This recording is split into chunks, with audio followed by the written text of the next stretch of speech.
It's early to mid-April here in Iowa, and I'm ready to get my yard sprinkler system up and running. The weather has been forecasted to be in the 60s and 70s, and the chance of nights where it's below freezing are pretty limited.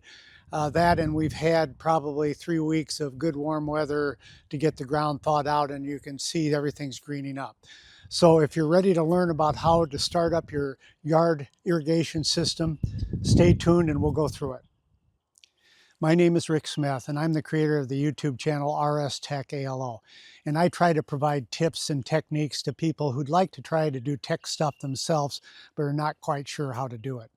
And if you follow the channel, you know that last fall, I took my first stab at shutting down my own yard irrigation system after having a couple years being done by the yard folks that put in the yard when we built this house 2 years ago. And I thought, heck, it can't be that hard. So I watched them do it. I watched some YouTube videos and said, I can do that.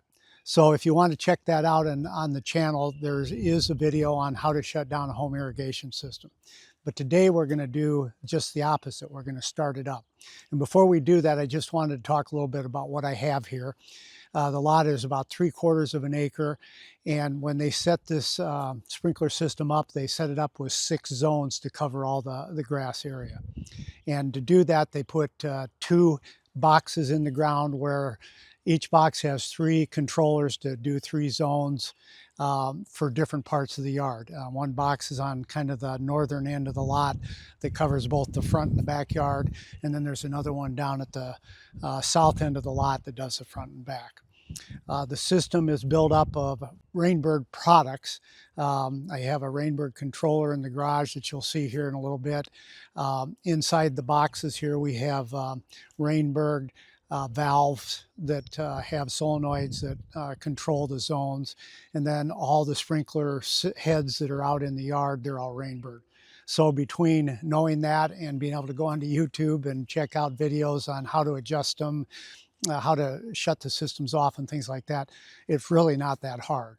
So what we're going to do is we're going to walk through the steps, and it's kind of in the reverse of what we did in the fall, shutting things down. The first thing we're going to do is go to the green boxes in the yard, and in those boxes we're going to shut off the drain valves that we opened up last fall, so when we do turn on the water, the lines in the ground can fill up.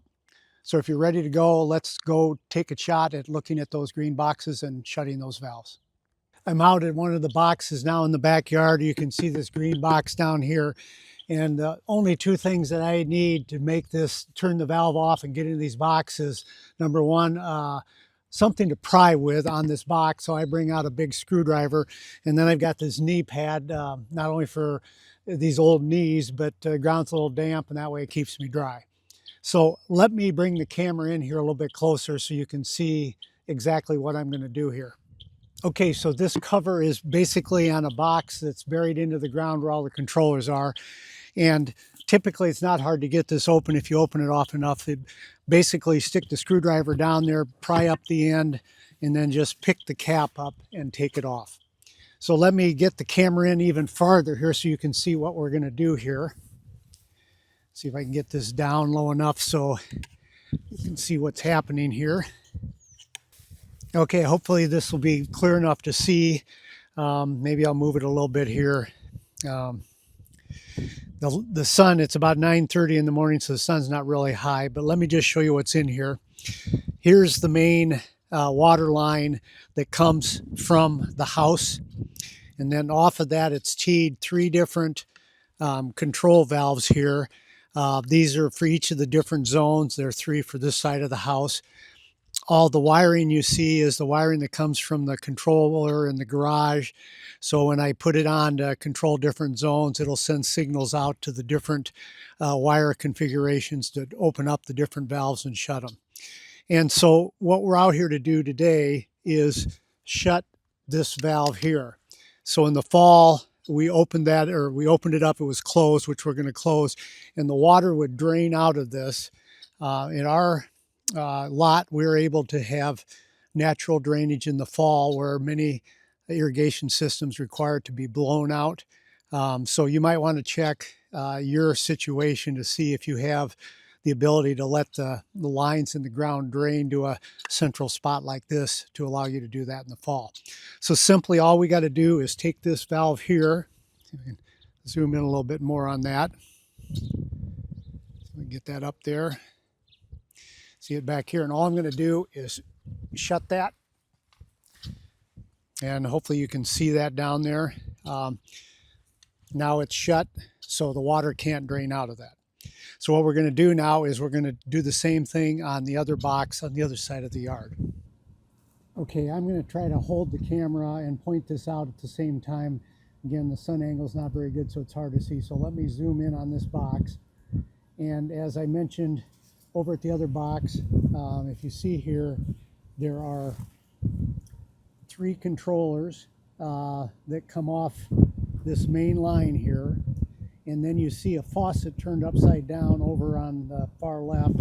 I had them put that in case I wanted to hook up a garden hose to water something. Unfortunately or fortunately, I haven't used it.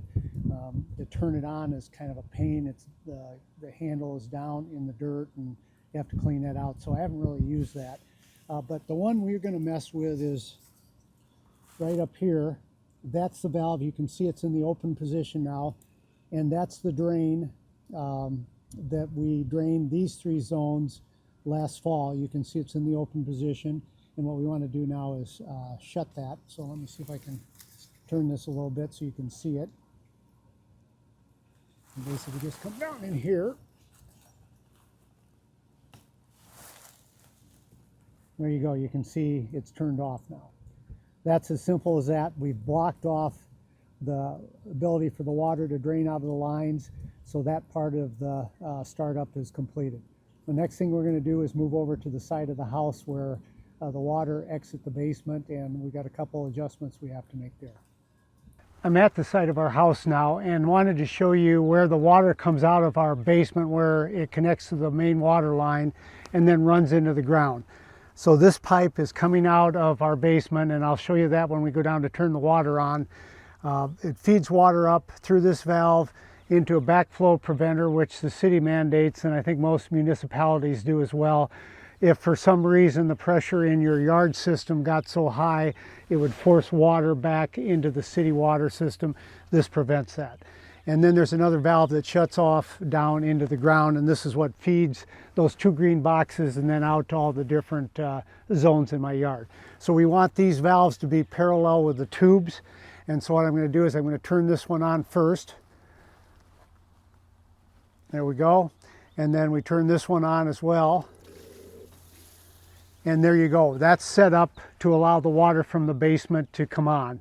So what we want to do now is go down to the basement and turn the water on there, and then the system is primed and ready to go, and then we'll try opening up a couple zones and making sure that the system works. I've moved down into our basement now, and I wanted to show you the water setup, how that irrigation system is fed from our main water system.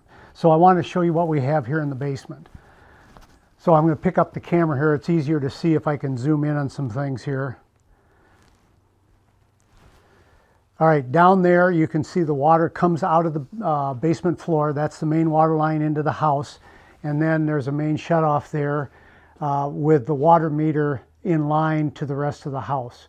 And so if I go to the other side of our water softener here, so down here you can see the main water line comes up to here, and then it tees off, goes up and off to the side, and this is the main water line to our house that feeds all the fixtures we have. It goes into our water softener, and then it feeds the rest of the house.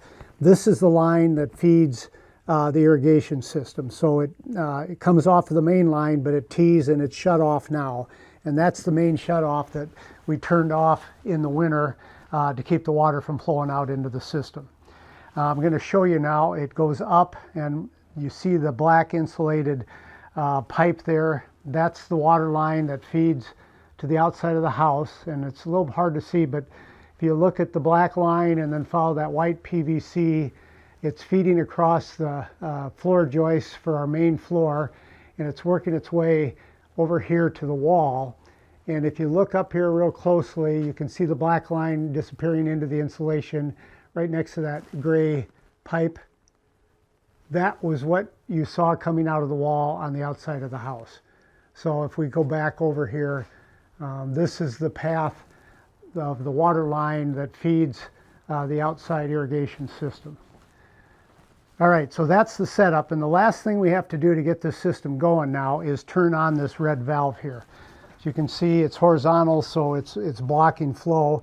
And what we want to do is make sure we don't turn it on real fast, because the pressure spike in the system could mess up some joints and things like that. So what we'll do is gradually turn it on to the full on position, which is up and down. So here we go.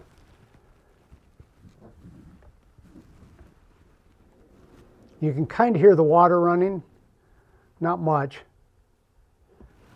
There you go. It doesn't take much, but you just want to be careful to slowly work that valve on so you don't hit a big pressure spike into the irrigation system outside and loosen up some joints. So that's it. We've turned on or closed the valves outside in the boxes. We opened up the valves on the side of the house to allow water to flow into the outdoor system, and now we've turned on the main line for providing water to the outdoor system. Now all that's left is to go out to the garage, to the control box, and run a couple zones to show you how we set up those zones to fill with water and make sure they're working correctly. I've moved out to my garage now, and we're at the main control box where you can program the different zones to run for different periods of time, on different days, twice a day, 3 times a day, whatever you want to do. That's all done in this box.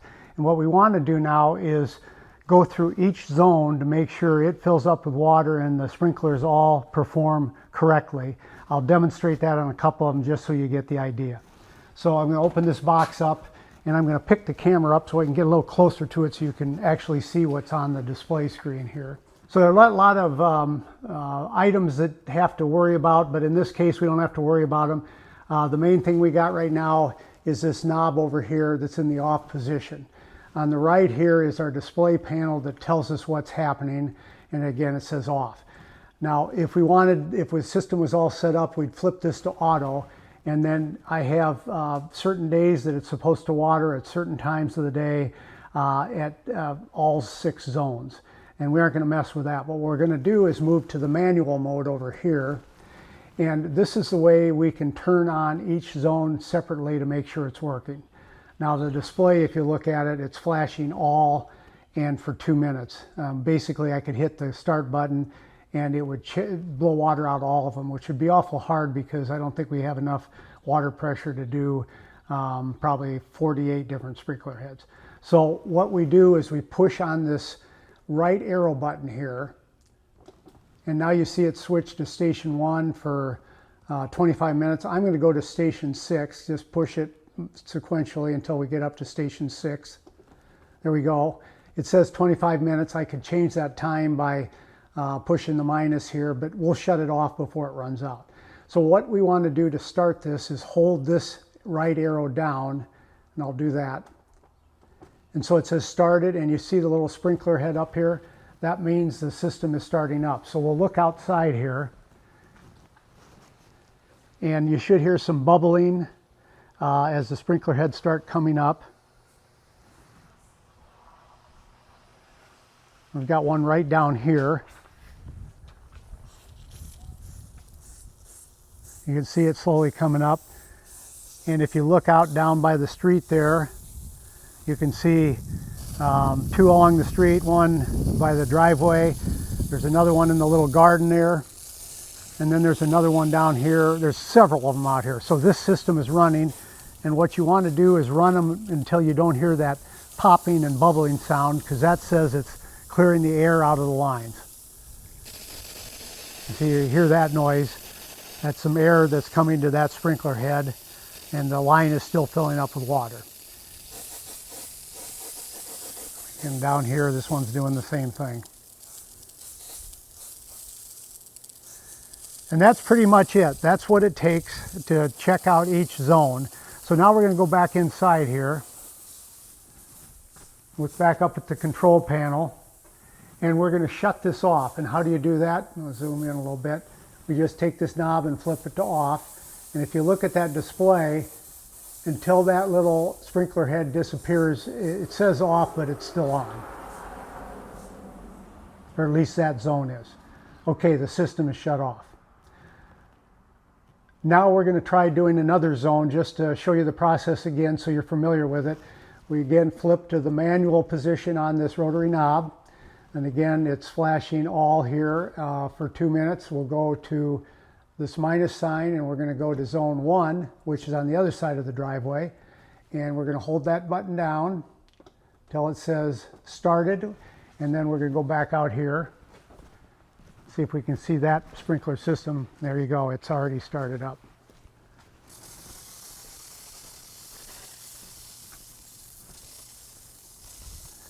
And these zones are all along the street out there. Kind of hard to see the little black heads sticking up and the water flumes coming out of the sprinkler heads, but we got one down here. I got one over in the other part of the sidewalk there. There's one out in the middle of the yard, and then one down at the corner. So that's it. We do this for every zone to make sure, A, that the water's flowing, and B, that all the sprinkler heads are popping up. The last step we have to do is change the battery on the water sensor that's mounted up here on the gutter. And this might be a little hard to see. I'm going to try to zoom the camera in. I don't think I can hold the camera and take this out, but essentially you remove a twist screw on the bottom that the battery's in. It's one of those dime or quarter size batteries. Just pop it out, stick the new one in, and screw it back in, and that's it. So we'll go ahead and do that now.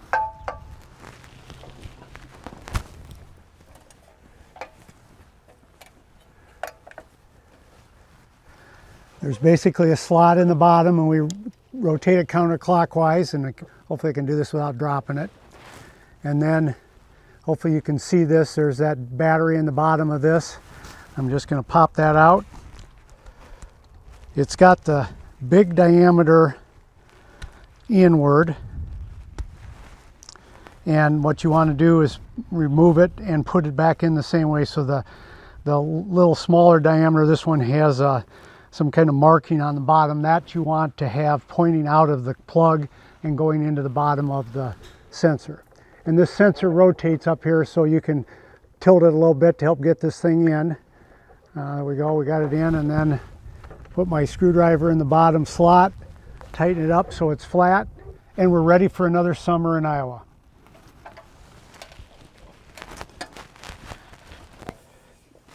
So there you have it. Pretty simple to start up your own home irrigation system. Now yours might be slightly different, and you might want to talk to the person that normally does it for you, or check out some YouTube videos to learn about it. But I can almost guarantee you'd be able to do it yourself if you understood how your system was set up. You can see mine's working fine. I've got to go back now and finish up the other 4 zones to make sure they're flowing okay and the heads are popping up. But other than that, I think I'm ready for the summer. If you like this video, please give me a thumbs up. And if you got any questions or comments, please leave them in the comments section. I try to answer any questions I get if I can, or I know how to answer them. So feel free to ask any questions you might have. And as I mentioned earlier, I'll put a link in the description section that links you to the video I did in shutting off this system in the fall, so you could possibly even do that in your own yard as well.